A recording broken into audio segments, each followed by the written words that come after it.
Hello everyone. So in this video we will look upon at biography of doctor Hahnemann.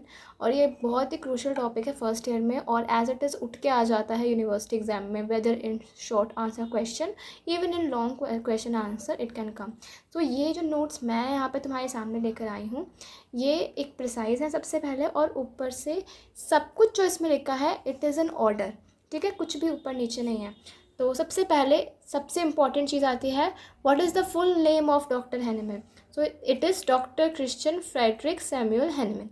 ठीक है, अब हम देखेंगे इनकी बर्थ कहाँ पर हुई, अर्ली लाइफ में क्या था, एजुकेशन कैसा है. तो सबसे पहले date of birth is 11 April 1755 AD. ठीक है, place of birth Saxony town of Meissen on the banks of river Elbe, south west Germany. Father क्या नाम था, क्रिश्चियन गॉटफ्राइड हैनीमैन, जिनके थर्ड चाइल्ड थे डॉक्टर सैमुअल हैनीमैन, और mother का नाम था जोआना क्रिस्टियाना. ठीक है, अब स्कूलिंग में यहाँ पे एक डिटेल है कि sent to a town school on 20 July 1767.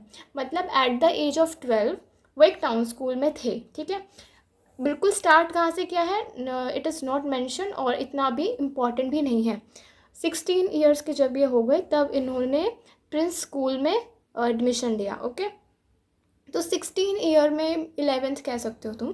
ठीक है, तो ये प्रिंस स्कूल में थे, जहाँ पे ये सारे स्कूल टीचर्स के फेवरेट हो गए. वहीं पे एक टीचर थे मैजिस्टर मुलर, यहाँ पे नाम लिखा है. इन्होंने ट्रेनिंग दी डॉक्टर हैनीमैन को बहुत सारी लैंग्वेजेस में. ठीक है, और क्योंकि डॉक्टर हैनीमैन की फैमिली बहुत ही ज़्यादा पुअर थी, ठीक है, पुअर स्टेटस ऑफ फैमिली, तो जिसकी वजह से अच्छी एजुकेशन नहीं मिल पा रही थी डॉक्टर हैनीमैन को, तो जिनकी वजह से हैनीमैन को एक पोर्सिलेन फैक्ट्री में काम करना पड़ा. बट क्योंकि वो इतने सबसे लविंग थे अपने स्कूल में, सारे टीचर्स उनसे प्यार करते थे, और उन्होंने बहुत सपोर्ट किया डॉक्टर हैनीमैन को, सारे बच्चों ने, सारे टीचर्स ने, जिसकी वजह से हैनीमैन दोबारा स्कूल में री एंटर हुए. ठीक है, हैनीमैन ने एक लैटिन ओरेशन दिया. Oration means a presentation. ठीक है, the wonderful construction of human hand. कब, स्कूल लिविंग सेरेमनी में, मतलब जब उनका स्कूल ख़त्म हो गया तब हैनीमैन ने एक लैटिन ओरेशन दिया. किस लैंग्वेज में, Latin. This is important, the wonderful construction of human hand. अब हम देखेंगे जब वो 20 ईयर्स के हो गए तो उस टाइम क्या, देखो 20 ईयर्स, उनकी डेट ऑफ बर्थ है 1755, तो after 20 years it will be 1775. तो entered Leipzig university to complete his medical studies. तो सबसे पहले उन्होंने अपनी मेडिकल स्टडीज स्टार्ट करी लिप्सिग यूनिवर्सिटी में. Medical advancement, what do you mean by that, which is MD, जिसे हम आजकल कहते हैं JRship. तो मेडिकल एडवांसमेंट्स के लिए he went Vienna and join the hospital brothers of mercy. तो इन्होंने अपनी UG कहाँ से की, लिप्सिग यूनिवर्सिटी से. ठीक है, PG कहाँ से की, वियना गए, वहाँ पे उन्होंने हॉस्पिटल में काम किया, ब्रदर्स ऑफ मर्सी.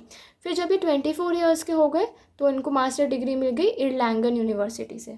ठीक है, यहाँ से उनको मास्टर्स की डिग्री मिली, और उनकी थेसिस का सब्जेक्ट क्या था, a consideration of etiology and therapeutics of spasmodic effects. लिख सकते हो, नॉट सो इम्पॉर्टेंट, MCQ में आ गया तो अलग बात है. अब हम देखेंगे मेडिकल प्रैक्टिस एंड मैरिज. तो सबसे पहले 1781 started his first medical practice in town of Hettstedt. सबसे पहले उन्होंने अपनी मेडिकल प्रैक्टिस कहाँ स्टार्ट की, हेडस्टैड में. Move to a new house at Dessau at there was less scope for practice. अब क्योंकि ये हेडस्टैड में पहले प्रैक्टिस कर रहे थे बट वहाँ पे इतना स्कोप नहीं था, तो ये वहाँ से शिफ्ट होकर चले गए देसेऊ में. ठीक है, was not happy with existing system of medicine. ठीक है, इनको वहाँ का सिस्टम पसंद नहीं आ रहा था, एलोपैथिक सिस्टम था, बहुत ही ज़्यादा क्रूअल था, विंडिक्टिव था, तो जिसकी वजह से उनका इंटरेस्ट कम हो गया मेडिकल फील्ड में, और केमिस्ट्री में उनका इंटरेस्ट आ गया. ठीक है, turn his interest to chemistry, और इन्होंने बुक्स की ट्रांसलेशन स्टार्ट कर दी. ठीक है, बुक्स को ये ट्रांसलेट करने लग गए, क्योंकि इनको बहुत सारी लैंग्वेजेस में ट्रेनिंग मिली थी. किससे, मैजिस्टर मुलर से, मैंने पिछले उसमें बताया हुआ था.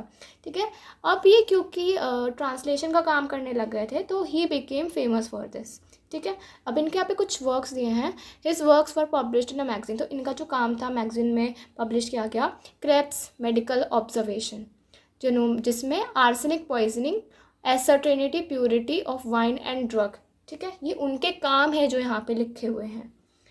17 नवंबर 1782 he was married to Johanna Leopoldine Henrietta Kuchler. इसकी मैं स्पेलिंग अच्छे से लिख दूंगी. ठीक है, appointed as medical officer in Gommern city. ठीक है, अब एमओ बन गए हैं ये गोमेरन सिटी में। जिसके बाद दे हैड 11 चिल्ड्रन, ठीक है, 11 बच्चे हुए। एल्डेस्ट चाइल्ड का नाम क्या था, हेनरिटा, ठीक है, जिससे मैरिज किया था उसमें भी हेनरिटा आता है। Stopped his medical practice and adopted translation work. अब अभी तक होम्योपैथी का कोई नामो निशान नहीं है, अभी ये बिल्कुल भी खुश नहीं है मेडिकल प्रैक्टिस से, तो इन्होंने क्या किया कि मेडिकल प्रैक्टिस बंद ही कर दी और ट्रांसलेशन का काम करने लग गए, ठीक है। फिर 1789 में ये लिप्सिक जाते हैं। लिप्सिक कौन सी जगह थी जहाँ से इन्होंने मेडिकल एडवांसमेंट वैसे कहते हैं कि स्टार्ट करा था, लिप्सिक यूनिवर्सिटी से, ठीक है। And release his first volume of friends of health.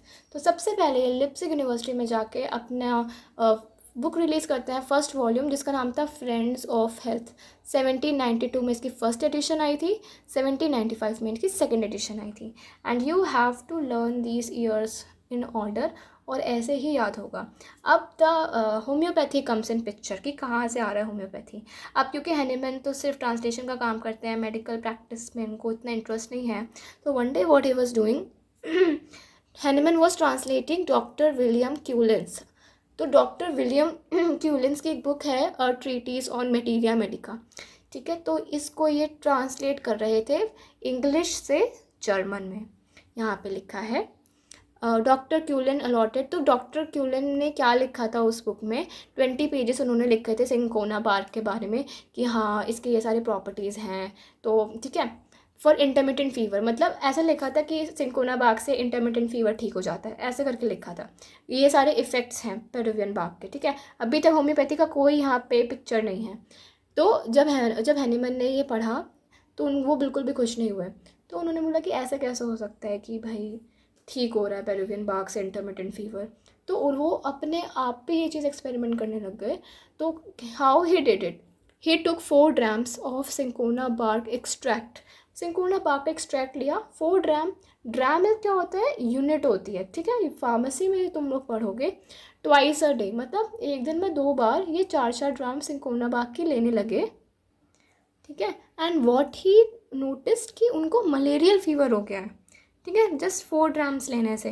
तो अब इन्होंने ये एक्सपेरिमेंट्स अपने फ्रेंड्स पे किया, वॉलंटियर्स पे किया, और सबको वही सेम मलेरिया वाले सिम्टम्स आ रहे थे, फीवर आ रहा है, ठीक है, थोड़ा सा फैटीग होता है, ये तुम और डिटेल में पढ़ोगे फार्मेसी में, ठीक है।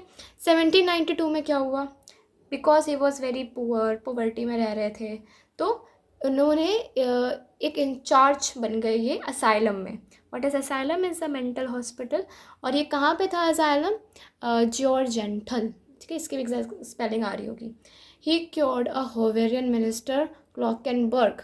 तो वहाँ पे मतलब असाइलम में एक होवेरियन मिनिस्टर था, क्लॉकेनबर्ग नाम था, जिसको लोगों ने बोला कि पागल है ये, कभी ठीक नहीं होगा, बट डॉक्टर हैनीमैन ने उसको ठीक कर दिया, बिल्कुल माइल्ड हार्मलेस ट्रीटमेंट देके, कोई नुकसान नहीं पहुँचाया, ठीक है। अब यहाँ पे आते हैं कि क्या ये उन्होंने होम्योपैथी से करा, तो यस, ये होम्योपैथी से ठीक करा। ही conducted experiments with other medicinal substance. अब इन्होंने सबसे पहले सिंकोना बाग पे ट्राई किया, अब ये और भी मेडिसिनल सब्सटेंसेस पे एक्सपेरिमेंट करने लग गए, थोड़ा थोड़ा अपने ऊपर, वॉलंटियर्स के ऊपर, फ्रेंड्स के ऊपर, और सिम्टम्स को देखने लग गए। फिर इन्होंने एक पब्लिश निकाला, फर्स्ट एसे ऑन होम्योपैथी, ठीक है, क्या नाम था उसका, an essay on a new principle for ascertaining the curative power of drugs and some examination of previous principle. यहाँ पे अभी भी वर्ड होम्योपैथी नहीं आया है, इन्होंने बस एक ऐसे निकाला कि हाँ ऐसा कुछ तो है कि क्यूरेटिव पावर्स होती हैं ड्रग्स की, और एक प्रिंसिपल है कि लेने से, जब हम ड्रग को लेते हैं क्रूड फॉर्म में, तो कुछ कुछ सिम्टम्स आते हैं, ठीक है। तो डॉक्टर रिचर्ड, ठीक है, हेल ने कहा कि 1796 को हम बोलेंगे बर्थ ईयर ऑफ होम्योपैथी, ठीक है। अब ये चीज़ बाद में आई थी, अब इससे पहले अभी क्या चल रहा है, ठीक है। हैनीमैन 1805 में मेडिसिन ऑफ एक्सपीरियंस एक और बुक आ गई है, 1810 में इन्होंने ऑर्गेनॉन ऑफ मेडिसिन, ठीक है, ये सारी बुक्स अब आने लगी हैं। अब यहाँ पे धीरे धीरे क्या हो रहा है कि इस समय के बाद सारे ड्रग्स पे प्रूविंग स्टार्ट हो गई है। हैनीमैन ने ऑर्गेनॉन की बुक लिखना स्टार्ट कर दी थी, ठीक है, धीरे धीरे चीज़ें पेस से बढ़ रहा था। यहाँ पे होम्योपैथी का जन्म हो चुका है। अब यहाँ पे बीच में इन्हें बहुत ज़्यादा हेट मिलता है, अभी हम आगे देखेंगे। Hahnemann's life after the publication of Organon of medicine, जैसे उन्होंने ऑर्गेनॉन ऑफ मेडिसिन की फर्स्ट वॉल्यूम निकाली तो उनको बहुत ज़्यादा क्रिटिसाइज होने लग गए, सब लोग बहुत हेट मिलने लग गया। तो 1811 to 1820 तो वो लिप्सिक में ही थे और होम्योपैथी पे लेक्चर्स देते थे। और जितने भी वो लेक्चर्स देते थे उनकी एक अलग से बुक है जिसका नाम है लेसर राइटिंग्स, ठीक है। और वहाँ पे बहुत सारे जर्नल्स पब्लिश हुए, anti Organon, anti homeopathic archive. क्यों? सिर्फ होम्योपैथी को क्रिटिसाइज़ करने के लिए कि नहीं ये तो काम नहीं करता, ये तो गलत है। तो अब क्या हुआ कि अब उन्होंने बहुत ज़्यादा ड्रग प्रूविंग करी, जैसा तो कि तुम लोगों को पता ही है। तो ये सारे चीज़ें बुक में रिकॉर्ड हुई जिसका नाम था मेटीरिया मेडिका प्यूरा, ठीक है। इसमें फर्स्ट वॉल्यूम आती है इनकी 1811 में। और 1821 मतलब 10 साल बाद क्या होता है कि डॉक्टर ड्यूक कोई होंगे, उन्होंने हैनिमन को अलाउ कर दिया कि आप होम्योपैथी प्रैक्टिस कर सकते हो आप कोथन में, ठीक है। थर्ड वॉल्यूम और फोर्थ वॉल्यूम ऑर्गेनॉन की आ गई, ठीक है। फिर 1828 में क्रॉनिक डिजीज़ एक और बुक है हैनिमन की, वो भी आ गई। अब 1830 में जोआना पास्ड अवे, जिनकी हैनिमन से शादी हुई थी। अब फिर 4 साल बाद 1834 यू कैन सी हियर, एक फ्रेंच लेडी हैं जिनका नाम है मैरी मिलानी डी हेरविली। तो वो अपनी स्किन की किसी प्रॉब्लम के लिए आती हैं डॉक्टर हैनिमन के पास। और मैरी मिलानी के फादर एक पेंटर होते हैं और वो ब्लाइंड होते हैं, ठीक है। और उनकी मदर को गाउट होता है। तो अब कुछ कुछ तो होता है, इनकी शादी हो जाती है 1 साल बाद, जस्ट 1835। और मैरी मिलानी डॉक्टर हैनिमन से 45 साल छोटी थी, ठीक है। यहाँ पे लिखा हुआ है मैंने, इन 1836 मतलब एक 10 साल बाद, तो granted permission to practise homeopathy in Paris. तो 1836 में हैनिमन को परमिशन मिल जाती है कि हाँ आप होम्योपैथी प्रैक्टिस कर सकते हो अब बाहर भी जाके। तो ये पेरिस में जाके प्रैक्टिस करते हैं होम्योपैथी, जहाँ पे इन्हें बहुत ही ज़्यादा रिकॉग्नाइज किया जाता है, पॉपुलर हो जाते हैं, बहुत सक्सेसफुल होता है वहाँ पे, ठीक है। तो ऐसे करते करते वो अब बूढ़े हो चुके थे। Final days of his life तो क्या था, लास्ट इनकी जो डेट था वो था 2 जुलाई। And what was the birth date, 11 April, ठीक है। 1843, 1755 से 1843। कॉज ऑफ डेथ क्या था, ब्रोंकियल कैटारा, दिस इज इम्पॉर्टेंट। और ये आता है कहाँ पे बरी किया था इन्हें, आर्टिस्ट क्वार्टर में। और इनका कॉफिन कहाँ मूव कर दिया गया था, Cimetiere du Pere Lachaise in Paris, Paris में ही इनका कॉफिन है, ठीक है। हैनिमन का स्टेट अभी भी यहाँ पे एंड होता है। बट इसके बाद कहते हैं कि मैरी मिलानी उसके बावजूद भी करती रही प्रैक्टिस होम्योपैथी की। और ऑर्गेनॉन ऑफ मेडिसिन का लास्ट वॉल्यूम जो आता है वो बहुत टाइम बाद आता है, 70 ईयर्स के बाद आता है। और ऐसा भी कहते हैं कि मैरी मिलानी ने हैनिमन की बॉडी कुछ दिन तक अपने पास ही रखी थी, ठीक है, उसको बरी करने नहीं दे रही थी। तो बहुत सारी चीज़ें हैं which you can add on. But क्योंकि ये video exam point of view से बनाया है तो इसको जितना प्रिसाइज मैंने कर सकती थी उतना प्रिसाइज था। So I hope you like it. Thank you, have a good day, bye.